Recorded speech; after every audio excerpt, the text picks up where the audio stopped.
Greetings, members, one and all of the Salivation Nation. Zimbabwe is going to fight inflation by selling gold coins. Let's explore.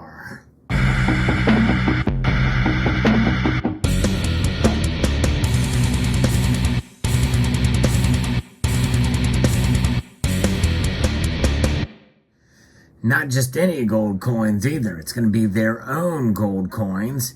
This just is an American eagle to show the type of gold that it will be. It'll be 1 ounce, 22 karat gold, like the gold eagle, but the coin will look very different.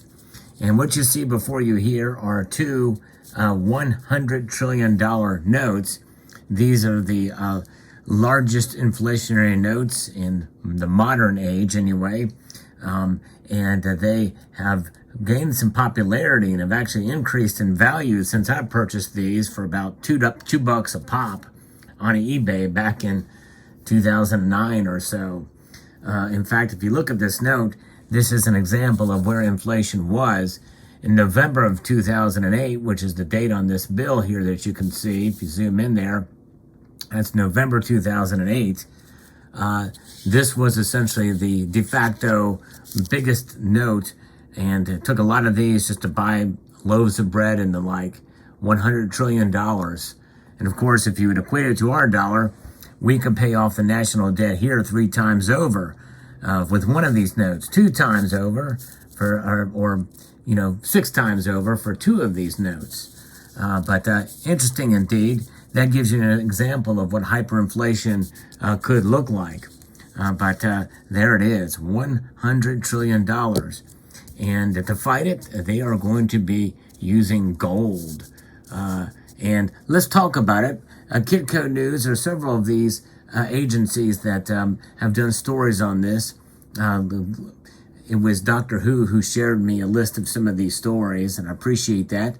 Zimbabwe's central bank will start selling gold coins later this month to try and tame inflation by providing a store of value to the country's plunging currency and giving the population an alternative to the U.S. dollar.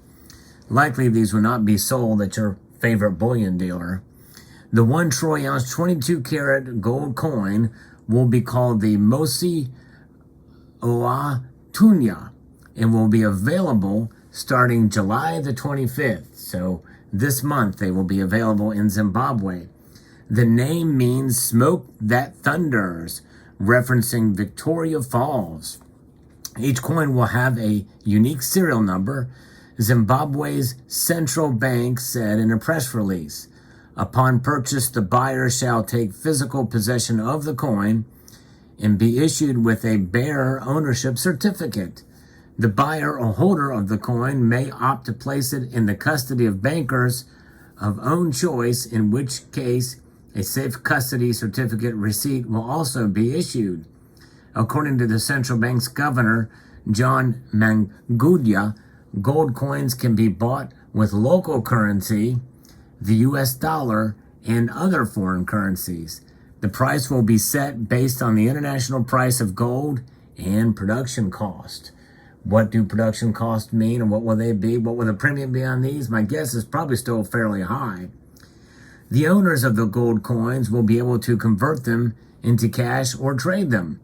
The gold coins could also be used for transactional purposes and as a security for loans.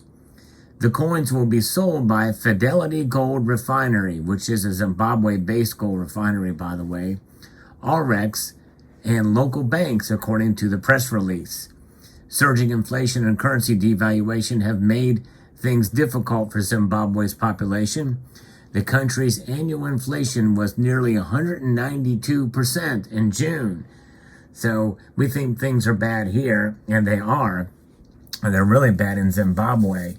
The government here does sell gold coins, and we still have inflation. But nonetheless, it's something that's a big problem, and Zimbabwe is going to try something new. Zimbabwe's central bank was forced to more than double its policy rate from 80% to 200%, which is a new record. The Monetary Policy Committee expressed great concern on the recent rise in inflation. Central Bank Governor John Mangudia said that last week. The committee noted that the increase in inflation was undermining consumer demand and confidence, and that if not controlled, it would reverse the significant economic gains achieved over the past 2 years. Zimbabwe also revealed plans to adopt the U.S. dollar as legal tender for the next 5 years to stabilize the country's exchange rate. This is the second time in more than a decade that Zimbabwe is legalizing the greenback as legal tender. In fact, we can see from another article, Reuters, that talks about this, that Zimbabwe abandoned its inflation-ravaged dollar in 2009. In fact, to continue the story here, in November 2008, the $100 trillion note was born. By January of 2009, the new Zimbabwe dollar was born. It was a reinvention of the Zimbabwean dollar. That Zimbabwean dollar replaced this, the $100 trillion note. And these things were flying off the shelves on eBay as it was the largest inflationary note in modern history. It's pretty amazing. In fact, and for sure, these things, again, have increased in price, in value, actually, as tokens of what hyperinflation looks like.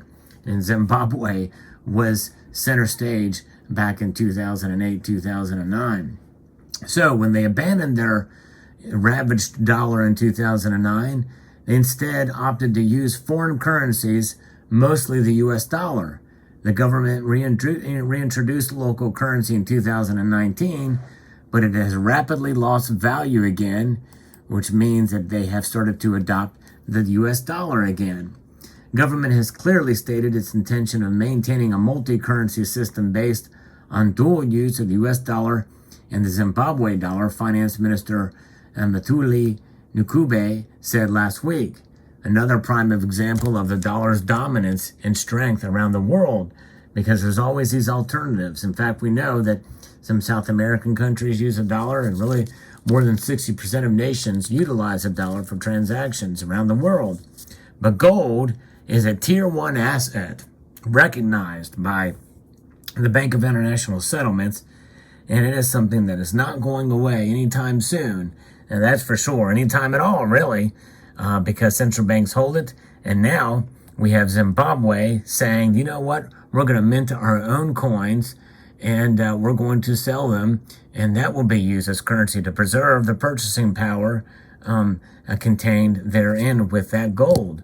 And that's what it does. It's pretty, even though Zimbabwe, being a third world nation, with a hyperinflation problem, they are finally, although pretty much forced into it, turning to gold. Now, you may be asking, well, what does this gold coin look like? I was able to find one blurry image from Zim Breaking News, which is Zimbabwe Breaking News site on over there on Facebook, a link there that I saw, and it shows a blurry image of the coin, and it is pretty ugly, actually. The falls there are on the one side. That's the only side that we see, and it has the phrase there, Mosi Owatunya, and Zimbabwe, and it has some wheat on the side and kind of with a background, and then there's an inner circle, and then within that inner circle are the falls, and they're poorly done. It's just not a very good rendition of the falls there, and I'm not sure if there's a way to be able to see anything. They don't have an actual website where they can post this, but anything other, because they don't really have any story tied to this or not, to this image. But fascinating indeed that they're doing this. And again, it's something that, if you're interested in getting one of these coins, good luck. But anyways, there's another coin that they show from a commemorative coin shown in a picture on one of their other sites, but I don't think that's going to be the actual coin that they're going to be issuing. It's a black rhinoceros, and it's a bit more attractive than the other one. But nonetheless, there it is. Fascinating indeed. Let me know what your thoughts are in the comment section below. Likely, probably some of these coins may break into the West, and you may be able to find one at a very, very, very high premium as a collector coin, but I would not expect to see it as a stacker coin sold outside of the country as of yet. But it is interesting, and it is official news. Thanks again to several of you who made me aware of it, as well as Dr. Who for sending me the story. I'd like to extend a multitude of gratitude to you all for taking the time to watch this video, and to encourage you to please rate, share, comment, and subscribe.